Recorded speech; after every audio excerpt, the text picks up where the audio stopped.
Hey guys, it's your friend No Name Trapper here with another video we're doing today. So today I want to talk about setting your trap up correctly for your trap line. We're going to talk today more about jaws, pans, stuff like that. We covered chain and swivels before. So, alright guys, so let's just go ahead and get started. Some of your traps have jaws just standard like this, okay? If you have a trap that has a standard jaw like this, I highly recommend laminating or having a double jaw or an inside lamination. Reason being, you thicken out the jaws, okay, which is going to relieve the pinching, okay? We're trying to prevent foot damage. You want to keep your animal there, you want to keep them comfortable. So if you have a standard sized jaw, I recommend lamination or a double jaw or inside lamination, outside or inside lamination, okay? Pan, okay? I like to run blind sets. I like a floppy pan, okay? Now when I'm running dirt holes, I'll run usually about 2 pounds of pan tension, whatever that looks like, right? I'm not too picky. Basically I want some pan tension, not much, but a couple pounds is good for me. When I'm beaver trapping, I like 3 to 4 pounds, maybe even more, maybe 4 to 5 pounds, because I don't like belly snapping, okay? But for blind sets, I like no pan tension. I want the strap to fire the second that foot's going downward, front or back foot, whatever. As it's going downward, as soon as it touches the pan in a downward motion, I want that trap to fire up and close, right there. I don't want them to be able to touch it and push back even a hint. Okay, so jaws, laminated inside or outside, double jaw, pan tension.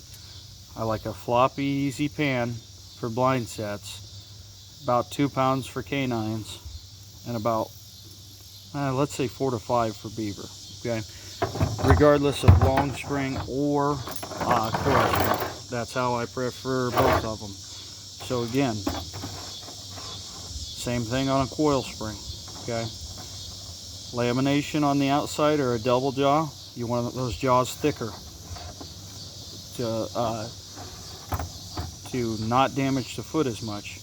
I like a loose pan, especially on this size trap, but I like a loose pan for my blind sets. You see here I came in with a heavy pan tension, right? That's the first thing you do if you're running blind sets, loosen that bad boy up. I don't want that much pan tension, okay? Same thing, pan tension, about 2 pounds on all coil springs for coyotes, cats, okay? And then, 4 to 5 pounds for beaver. Obviously bigger coil spring. All right, so some jaws come heavier these days, or thicker, not heavier. Well, I mean heavier too sometimes, but thicker. This is a 550, okay? They come with thicker jaws, okay? So 550 is a good, like a fox and coyote trap, bobcat trap. I like to just keep it about what it is. They're hard to adjust on the pan tension, but they're usually pretty ready out of the box as far as pan tension goes. So you've got, instead of laminating or running like a double jaw on this, you've got thicker jaws is what you've got. Okay, so thicker jaws, again, less of a pinch, less foot damage. Now, here's where it gets a little interesting. I'm kind of getting away from offsets. Offsets where you have a gap in between the jaws. So some good friends of mine did a lot of camera footage studies, and the offset, while it allows the levers to come up higher, actually when the back and forth motion kind of caused a cutting on the skin, okay, almost like a sawing action because it allowed some play.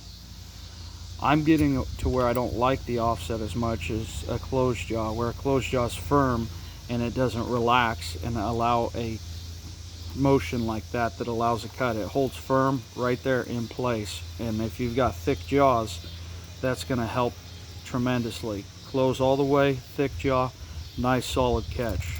minimal foot damage. There's a lot of factors though when it comes into foot damage.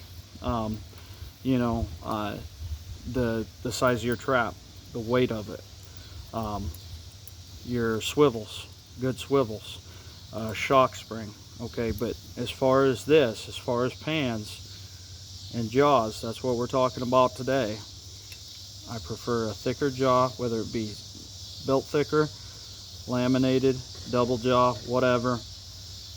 But I do not like the offset as much, even though it does allow the levers to come up higher. Okay, so that's kind of where I'm at with those. There's 3 different style straps. You see my pan tension really doesn't change. I mean, it does per species that I'm trapping, per style.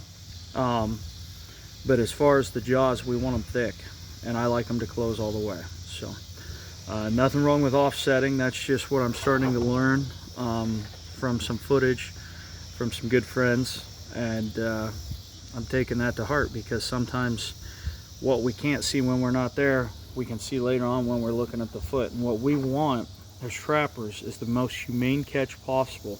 We want that animal held there, but we want that animal comfortable. There's going to be a catch circle. It always looks like it's stressed out, but the truth of the matter is, I've watched a lot of footage on Teachers of the Night and some other DVDs and stuff, and the animal isn't stressed out near as much as we think. As a matter of fact, about the only time is they just the slightest moment of panic when the trap first fires, and then when the truck's pulling up and we're getting out. In between then, a lot of times what I notice they're doing is they're just playing the circle. Okay, so they're just testing out what they can get away with. Sometimes they're just a smarter one. They realize, hey, I'm held, and they'll just lay down. But they do not panic the entire time in the catch circle. It's just that initial quick panic when the trap fires off, and then when the truck's pulling up. Okay, they don't like human interaction. So anyways, guys, that's what I got for you today. We're talking jaws, we're talking pans, and we're talking my preferences. However that looks like on your trap line, fantastic. That's just my feedback from one trapper to another. I hope these videos are helping some guys, especially with their setup, because season's almost here. I mean, we're in September now. October, November, boom, we're firing out of the gate here in Iowa. So tight chains, guys. I will see you on the next one.